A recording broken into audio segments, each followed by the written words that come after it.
નમસ્કાર મિત્રો, વિડીયોમાં તમારું સ્વાગત છે। નરાધમ આચાર્ય ગોવિંદ નટ જે ધોરણી પ્રાથમિક શાળાનો આચાર્ય હતો મિત્રો, અને અત્યારે ગુજરાતની અંદર આ વિડીયો વાયરલ થઈ રહ્યા છે। તમે સોશિયલ મીડિયામાં ઘણા બધા વિડીયો જોયા છે કે આચાર્ય દ્વારા 6 વર્ષની બાળકી ઉપર જે કૃત્ય આચરવાનો પ્રયાસ કરવામાં આવ્યો હતો, અને ખરેખર આ બાળકીની હત્યા પણ એ આચાર્ય દ્વારા કરવામાં આવી છે। અત્યારે આચાર્યને જેલના હવાલે કરી દેવામાં આવ્યો છે, પણ બધા જ લોકો, આખું ગુજરાત અને વિડીયો બનાવી અને કમેન્ટના માધ્યમથી બધા જ લોકો અત્યારે આ દીકરીને ન્યાય મળે અને ગોવિંદ નટ નામનો જે નરાધમ આધેડ આચાર્યને તાત્કાલિક ધોરણે ફાંસીએ લટકાવવામાં આવે। અત્યારે આચાર્યને જેલના હવાલે કરી દેવામાં તો આવ્યો છે મિત્રો, કાર્યવાહી ચાલુ છે, પણ બધા જ લોકો માંગ કરી રહ્યા છે। રોજ નવા નવા વિડીયો આવી રહ્યા છે કે આ આચાર્યને જાહેરની અંદર ફાંસી આપી દો, કારણ કે ગુજરાતની અંદર ઘણા બધા કિસ્સાઓ અત્યારે આવા સામે આવી રહ્યા છે। ત્યારે જ લોકો માંગ કરી રહ્યા છે કે આવો કિસ્સો ગુજરાતની અંદર પછી વાર ના બને, એટલા માટે આ આચાર્યને ખરેખર ફાંસીએ જાહેરમાં લટકાવી દો, કારણ કે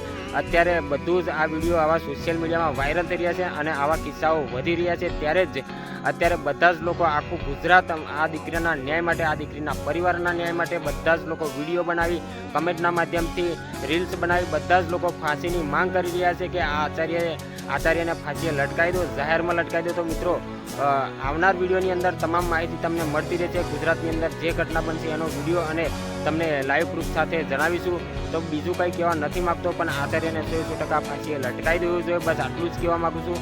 અને આવા વિડીયો સાથે પછી મળીશું, ત્યાં સુધી રજા લઉં છું। જય હિન્દ, જય ભારત।